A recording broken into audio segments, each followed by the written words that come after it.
Senhor, Deus te abençoe. Hoje, sexta-feira, dia 2 de outubro de 2020, o dia que o Senhor já preparou, o dia que o Senhor já colocou sobre a tua vida, sobre a minha vida, sobre as nossas casas, nossas famílias, nossos queridos. É o dia que o Senhor tem reservado realmente para que nós possamos viver a sua vontade, porque ela sempre será boa, perfeita e agradável, porque é a vontade do Senhor. E o desejo do Senhor é vida e não morte, é a bênção e não a maldição, é a saúde e não a enfermidade, porque o Senhor deseja que nós prosperemos em tudo que fizermos, onde estivermos e conjuntamente, claro, com a nossa família, com a nossa casa, em nome de Jesus. Estamos falando da palavra do Senhor e mais uma vez vamos falar hoje, estamos fazendo a introdução, entrando no Novo Testamento, e eu tenho procurado sempre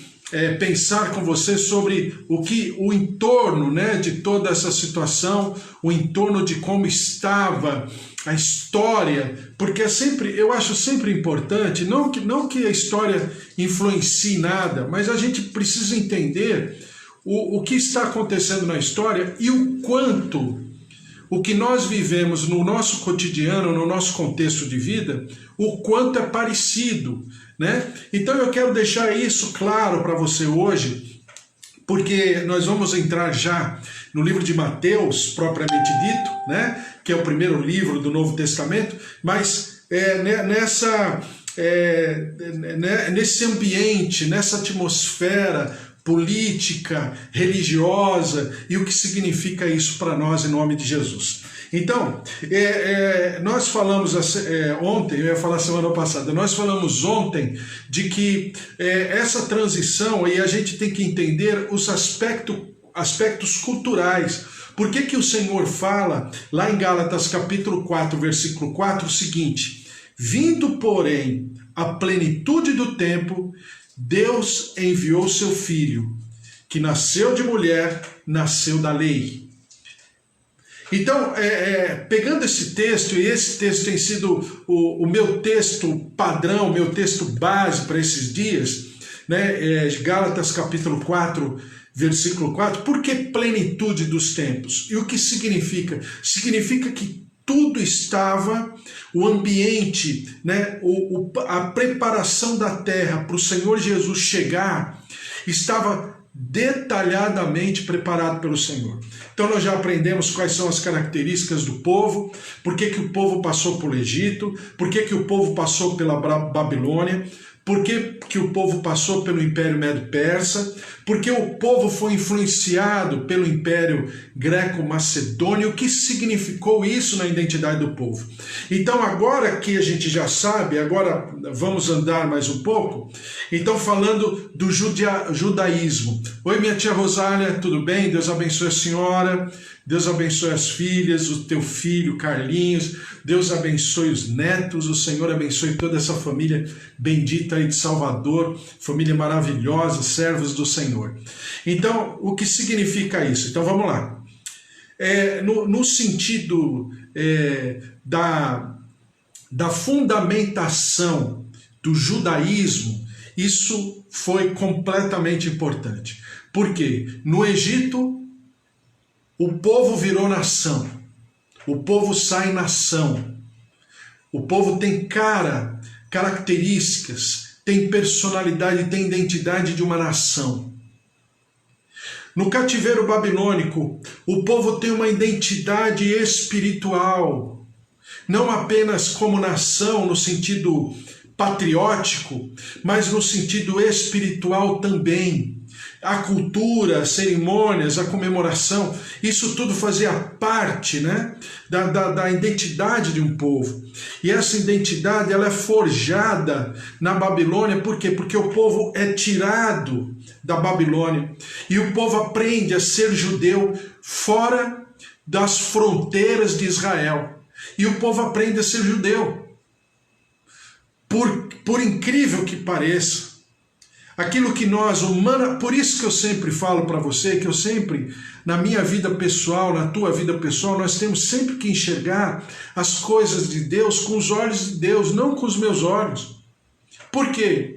Porque a Bíblia fala que assim como o céu está distante da terra, assim a minha mente está distante da mente de Deus. Então eu preciso trabalhar isso. Eu preciso me disciplinar a buscar sempre enxergar com a graça de Deus, com os olhos de Deus, com a grandeza de Deus, com a eternidade de Deus, com a onipotência de Deus, com a onisciência, a sabedoria de Deus. Por quê? Porque senão eu nunca vou estar, como diz a palavra no livro do Salmo 37, eu nunca vou estar entregando o meu caminho ao Senhor e descansando no Senhor, que é o meu maior desafio, é entregar ao Senhor e descansar no Senhor, dentro de todas as circunstâncias. E era exatamente isso que o Senhor estava forjando, ensinando o seu povo. Então a Babilônia foi maravilhosa para isso, porque o povo também aprendeu uma atividade que nem sempre dependia das circunstâncias terrenas, territoriais, que era a capacidade do comércio, que era a capacidade de ser um profissional de atividades mercantilistas, né? De comprar, de trocar, de vender, né? Essa capacidade fez uma grande diferença ao povo judeu durante toda a sua história. Entre a Babilônia e o Império Persa, qual foi a característica? A característica da sinagoga. Porque o povo não apenas já tinha um entendimento, uma consciência de pátria, mas também o povo tinha uma consciência de que precisava conservar aquilo para o qual o povo foi germinado, o povo foi levantado pelo Senhor. O povo foi engravidado, né? O povo foi engravidado pelo Senhor, que era exatamente a sua relação com o Pai. Então vem a figura da sinagoga. E a figura da sinagoga é quando o rabino, o mestre, é levantado na sua importância, no seu valor. E o povo passa a aprender da palavra de Deus. O povo passa a aprender das coisas de Deus. O povo passa a aprender e a desenvolver o hábito das cerimônias, né, das cerimônias de festa, das comemorações, ainda que não estivesse na sua região, sua região mãe, né, sua nação mãe, pátria, mas estava ali. E naquele local, naquela sinagoga, se fazia toda a diferença. Por isso que eu tenho falado para você, e eu tenho no meu coração, que frente a tudo isso que nós estamos passando, talvez não estejamos tão longe de, no nosso cotidiano, muitos de nós, das nossas comunidades, vivermos como sinagoga, né? Que é o que eu estou fazendo com você. A gente está lendo a palavra um pouquinho, está pensando sobre a palavra, daqui a pouco vai orar uns pelos outros. Por quê? Porque é uma maneira de nós preservarmos as coisas de Deus no nosso coração, cotidianamente, de uma maneira simples, transparente, mas completamente profunda, porque nós estamos aprendendo de Deus. E quando a gente aprende Deus, isso significa, a Bíblia pontua como sendo uma posição, né, um sentimento de sabedoria. Porque qual é a sabedoria que diz a palavra do Senhor? Salomão ensina muito a respeito. É aprender de Deus. Quanto mais eu aprender de Deus, mais eu serei sábio. Porque quanto mais eu aprender de Deus, mais eu aprenderei daquele que me redimiu, daquele que é o meu redentor, ou seja, a gente já aprendeu, né? Daquele que é o meu proprietário. Mas quanto mais eu aprender de Deus, mais eu aprendo do Filho. E quanto mais eu aprendo do Filho, quanto mais eu aprendo do Pai, mais eu estou conectado, mais eu estou próximo da minha eternidade, porque a eternidade não é quando eu morro, que aí eu acordo para a eternidade. Aos olhos de Deus, a minha eternidade já está manifesta hoje, agora. Você, eu, já estamos num ambiente de reino, num ambiente de eternidade. Então isso fica muito bem claro no cativeiro da Babilônia. E no cativeiro greco-macedônio? O cativeiro greco-macedônio é a língua, porque o grego, a cultura grega, a filosofia grega é distribuída por todo o mundo e com isso os escritos bíblicos são traduzidos e todo o povo, todas as nações da terra têm conhecimento das escrituras, da palavra de Deus e principalmente das profecias que falem a respeito do nosso Messias, do nosso Redentor. Saindo agora dessa condição que eu já aprendi, a gente já aprendeu como que foi trabalhada a identidade do judeu, né? Porque o judeu, na sua diáspora, como eles chamam, né? Eles chamam de diáspora, ou seja, na distribuição do povo judeu pela terra, havia judeu em tudo quanto era lugar. Mas também havia sinagogas em todos os rincões da terra. Aí onde você está, próximo da tua casa, com certeza tem uma sinagoga. Aqui onde eu estou, também próximo da minha casa, tem uma sinagoga. Então a sinagoga foi um ponto de encontro onde o Antigo Testamento, a lei do Senhor, as profecias, as palavras dos profetas chegaram e onde ali também chegaram o cristianismo, as boas novas, e juntando tudo foi distribuído ao povo da terra. Então a sinagoga tem essa condição. Saindo um pouquinho agora, falando mais do tempo de Jesus, então como que estava o sistema, o judaísmo no tempo de Jesus? Bom, o judaísmo, por causa daquelas guerras que a gente já conversou, dos Macabeus, Judas Macabeus, né? Quando ele luta, guerreia e defende aquela região, e por mais ou menos 100 anos aquela região fica sob o controle dos próprios judeus. No ano de 60 e pouco antes de Cristo, o imperador romano toma aquele lugar, mas no ano 37 depois de Cristo acontece o governo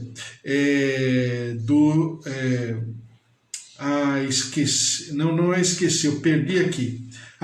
O Império Romano, Pompeu, domina aquele lugar e depois acontece, o Império Romano vem com o novo imperador Otávio Augusto, começa a ser imperador, né, no ano de 31 a.C., e aí vem a Pax Romana.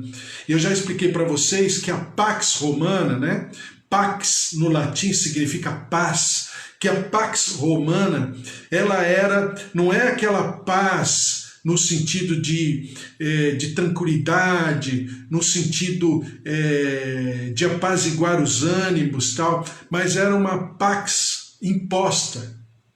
Eu sempre falo que é uma paz parecida com toque de recolher. O toque de recolher é uma paz, entre aspas, né? Porque você não vê movimento, você não tem nenhuma expressão mais assim, porque está todo mundo guardado. Então era essa Pax Romana que acontecia. Dentro dessa situação, o judaísmo, ele adquire a sua identidade, e eu diria que não muito boa em alguns momentos, em algum sentido. Por quê? Porque o judaísmo se divide em facções, que as pessoas chamam de partido, né?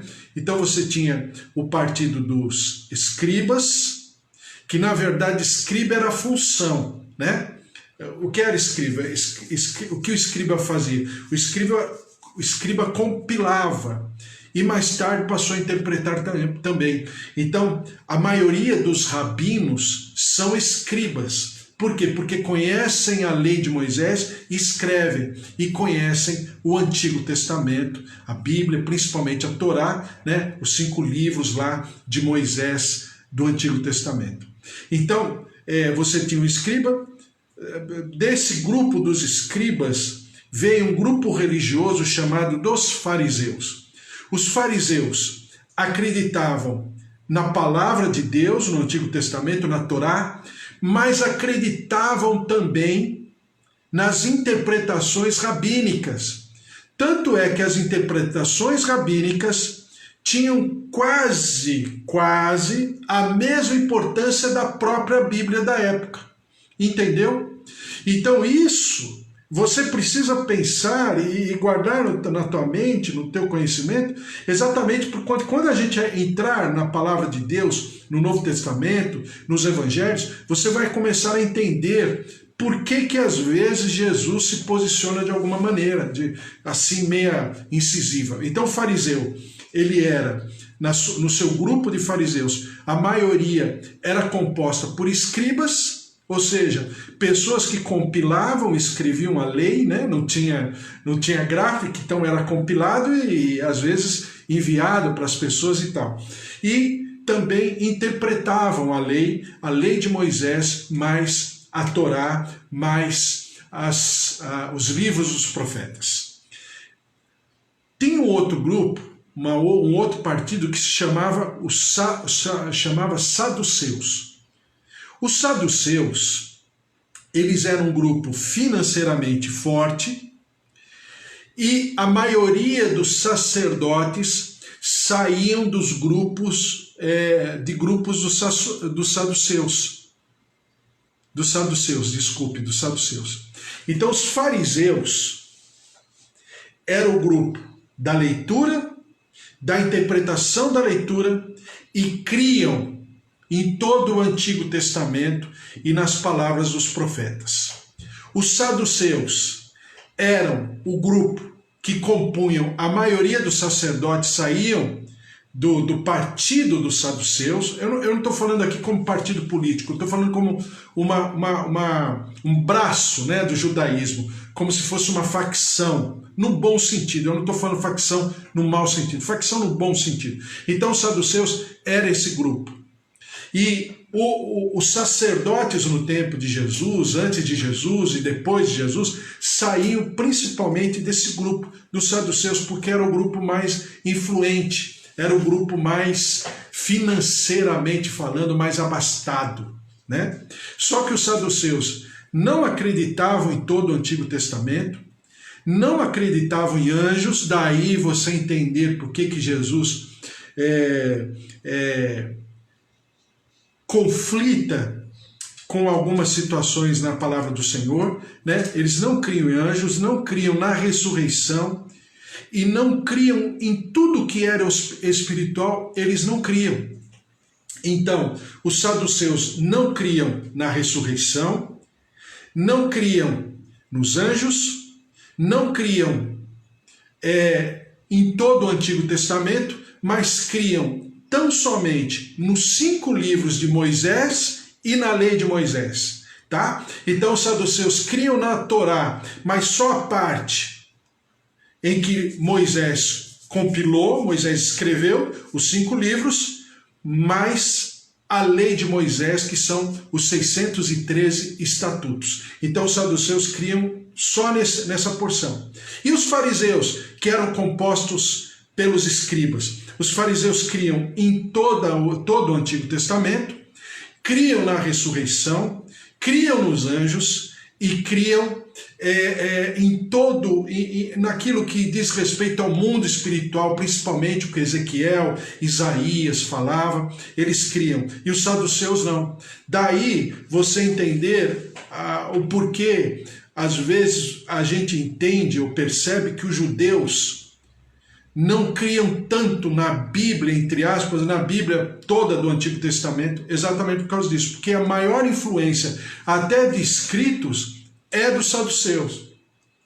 Por que dos saduceus? Porque tinham dinheiro. Porque era o dono da bufufa. Era quem podia distribuir mais a palavra de Deus e eram os saduceus. Então você tem fariseus e saduceus. O outro grupo dentro do judaísmo do tempo de Jesus era o Sinédrio. Você vai falar, peraí, mas Sinédrio? Porque o grupo do Sinédrio, e você tem muito nos evangelhos essa palavra, esse termo Sinédrio, por quê? Porque era a junção de uma boa parte dos fariseus com uma boa parte dos saduceus. eles montavam o sinédrio. O sinédrio seria hoje para nós, para a gente entender, pelo menos politicamente, para a gente entender o que significa o Congresso Nacional na nossa Constituição brasileira, né? Nossa Carta Magna. Por quê? Porque o Congresso Nacional ele é a composição do Senado mais a Câmara de Deputados. Então você tem a Câmara de Deputados, onde figura o presidente da Câmara dos Deputados, né? O Maia, Rodrigo Maia. Tá? Você tem o Senado, né? Onde figura lá como presidente do Senado o Alcolumbre, né? Então você tem o Alcolumbre e o Rodrigo Maia. Rodrigo Maia comanda a casa, né? O gabinete dos deputados. E o Alcolumbre comanda o gabinete ou, né, o Senado da República Brasileira. Só que existem votações, demandas ali, que você percebe que você ouve na notícia que é o Congresso. Por que é o Congresso? Porque é deputados mais Senado. Quando se reúne deputado mais Senado, tem um presidente, que é o Alcolumbre. O Alcolumbre ele acumula duas presidências. A presidência do Senado, mas também a presidência do Congresso Nacional. Só estou explicando para você entender o que significava os fariseus e os saduceus e porque você lê na palavra do Senhor sinédrio. Sinédrio é a junção dos dois. Fariseus, composto principalmente pelos escribas, porque escreviam a lei, interpretavam a lei e criam na Bíblia toda. Criam em tudo. Você tem os saduceus, que criam só no Antigo Testamento, só nos escritos de Moisés, que são 5, Pentateuco, a Torá do Pentateuco, e mais a lei de Moisés, só. Não criam em mais nada, não criam em anjo, não criam em vida espiritual, não criam na manifestação plena do Espírito Santo, não criam na ressurreição dos mortos, não criam. Então você tem todo esse grupo no tempo de Jesus. Por que eu estou falando isso? Porque tem muito a ver conosco, contextualizando naquilo que nós vivemos hoje. Mas aí eu vou deixar para amanhã, porque a palavra do Senhor diz o seguinte: vindo, porém, a plenitude dos tempos, Deus enviou seu Filho. E eu posso declarar essa palavra sobre a tua vida, sobre a tua casa, a tua família. Vindo, pois, a plenitude dos tempos, se manifestou, né? Aquele que era, é e sempre será, o enviado das nações. Se manifestou o Filho que Deus enviou por sobre a tua vida, por sobre a tua casa, por sobre a tua família, em nome de Jesus. Amém? Então nós vamos orar, colocar tudo isso diante do Senhor. Quero orar pela tua vida, pela tua casa, pela tua família. João, agora há pouco acabei de ouvir uma mensagem do João. Obrigado, João, Roseli, pelas orações, pelo clamor, pela parceria, pela comunhão, por essa disposição em servir ao Senhor. Também minha tia Rosália, Bispo Antônio, Magda, Andréia, Deus abençoe vocês aí do Facebook. Beijo para vocês também. Sônia de Vinhedo. Quem mais aqui? Tá. Raquel, Deus abençoe. Josué, né? Deus abençoe, Bispo Josué. Bispo Joel, que também passou por aqui pelo Facebook. Deus abençoe a todos vocês.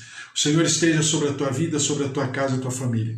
Eu quero pedir também, e vou estar orando, também pela minha filha Giovana. Né? Enquanto eu estou aqui, quando eu comecei, a Giovana me deu um recadinho que estava entrando, né, lá na sala de cirurgia. Hoje ela está fazendo cirurgia de uma situação que aconteceu há 10 anos atrás e voltou, né, na região retal, eu esqueci o nome agora, mas uma feridinha, né, que se transforma numa microabertura, né, que precisa ser né, operada, e a Giovana está operando, e nós vamos colocar tudo diante do Senhor. E por que eu estou aqui com você mesmo nesse momento? Exatamente para colocar diante do Senhor, diante da nossa comunhão como igreja, que nós representamos aqui, né? Como a nossa sinagoga, e agora você está entendendo o que significa sinagoga, colocar diante do Senhor que nós cremos no Senhor, nós cremos na sua glória, no seu poder, nós cremos no seu Filho a quem Ele enviou, e também cremos no seu Espírito Santo, que é o penhor da nossa salvação, que é quem nos convence do pecado, da justiça e do juízo, mas é quem nos ensina a respeito de Jesus, porque a Bíblia diz que sofreis porque lhes falta o conhecimento e o poder. Então nós precisamos do conhecimento e do poder e do mover, dessa comunhão, dessa plenitude como igreja. Vim para cá para nós lermos um pouquinho a palavra, nós orarmos e depois eu vou lá voltar para o hospital. Mas porque sabemos que nem olhos viram, nem ouvidos ouviram. E não está no coração humano, não está no teu coração aquilo que o Senhor tem para derramar, mas que o Senhor fará maravilhas sobre a tua vida, sobre a tua casa, a tua família, sobre a minha casa, sobre a minha família, sobre a minha filha Gigi, que está lá na cirurgia, na sala de cirurgia, em nome de Jesus. Vamos orar? Senhor, nosso Deus, nosso Pai, eu coloco essas palavras diante do teu altar, eu coloco cada família, cada servo teu, cada serva tua, suas famílias, os teus queridos, Senhor, que estão de maneira simbólica como eu, colocando seus nomes, as fotos, as pessoas que lhes são caras e que precisam da tua intervenção, do teu poder. Move-te dos céus, vem com a tua saúde, com a tua cura, ó Deus de maravilhas. Senhor, visita, Senhor, os nossos lares, os nossos queridos, nossos idosos, nossos tios, nossos avós, o pai, a mãe, o marido, a esposa, os filhos, os netos, os sobrinhos. Senhor, nós colocamos diante do teu altar, vem com a tua cura, vem com a tua saúde. Oh Espírito Santo que esquadrinha o nosso interior, que com gemidos inexprimíveis se manifesta diante do Senhor e diante dos homens. Derrama-te, Senhor, cura, Senhor, cura a vesícula, o coração, as artérias, as veias, os músculos, cura os órgãos, os rins, o fígado. Senhor, Deus de maravilhas, derrama-te sobre os olhos, as córneas. Senhor, em nome de Jesus, eu repreendo toda enfermidade nos olhos e declaro o mover de Deus, a glória do Senhor, o mover de restituição, o mover de reconstrução, o mover de ressurreição sobre o teu corpo, sobre os teus queridos. Erabalamas, Senhor de maravilhas, derrama-te sobre os nossos queridos. Senhor, o Bispo Antônio, sua saúde, a Suzy, sua saúde, Deus abençoe, ó Deus, equilibra as taxas, a Dona Nadir e tantos outros, a Mônica, Senhor, a Dona Raquel, Deus abençoe a todos vocês. A graça, a glória, o mover de Deus, o mover de maravilhas, derrama-te com as tuas águas, invade o interior dos teus servos, aqueles que estão nos hospitais como a Giovana está, e todos que estão por causa dessa pandemia, da infecção. Senhor, derrama-te com a tua graça, vem com a tua cura, com a tua saúde. O Senhor é o Deus que continua e permanece, ó Deus, da mesma maneira, com o mesmo poder, com a mesma plenitude. Derrama-te sobre a nossa nação, nosso país. Senhor, nós repreendemos. Os escândalos estão despontando a todo momento, principalmente em relação aos agentes públicos, que são secretários de saúde, são governadores lá do norte, aqui do sul, em todos os lugares. Senhor, governadores, prefeitos, que são criminosos, são genocidas. Quando nós olhamos com os olhos de Deus, e essas pessoas não estão, ó Deus, refletindo a tua vontade em temor ao Senhor. Deus de maravilhas, até com remédios, até as as distribuidoras de remédios, escândalos. Senhor, expõe para que a tua justiça e o teu juízo se manifestem. E do outro lado, Senhor, nós colocamos esses profissionais maravilhosos da saúde, e outras áreas também, que trabalham pelo bem do povo, que trabalham pelo bem da nossa gente.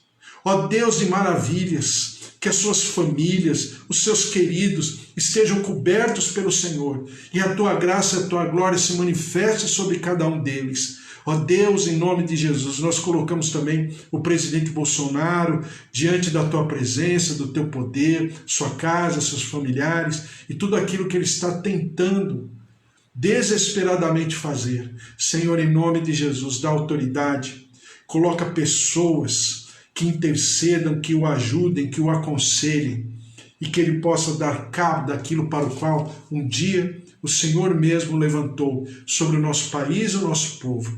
Também, ó Deus, derrama-te sobre essa situação das campanhas municipais. Deus de maravilhas, é cada situação, mas que o Senhor tenha misericórdia e que nós possamos, Senhor, como Brasil, como municípios, escolher pessoas, como diz a tua palavra, capazes, tementes a Deus, pessoas de verdade, que aborreçam a avareza. Ou então, como o presidente Bolsonaro mesmo fala, pessoas que amam a Deus, amam a pátria e amam o próximo. Deus de maravilhas, derrama-te e nós te daremos sempre todo louvor, toda honra e toda glória. Te agradecemos já pelas maravilhas que o Senhor manifestará sobre esse dia, sobre cada uma das nossas vidas, em nome de Jesus. Amém. Amém. Glória a Deus, que o Senhor te abençoe, que o Senhor te guarde, que o Senhor resplandeça o seu rosto sobre a tua vida e tenha misericórdia de você. Que o amor de Deus Pai, a vida vitoriosa em Jesus Cristo e as consolações do Espírito Santo da promessa estejam sobre a tua vida, sobre a tua casa, a tua família. E que, se Deus é por nós, quem será contra nós? Se o Senhor é nosso pastor, de nada nós teremos falta, porque Ele é o Senhor, Ele é o pastor do Salmo 23. A Ele toda a honra e toda a glória. Deus te abençoe, até amanhã às 10 horas de novo. A gente vai estar falando mais sobre a palavra do Senhor e orando por nós, pela nossa casa, nossa família e o nosso país. Beijo para vocês aí do Facebook, um beijo, tchau, tchau, até amanhã, fiquem na paz.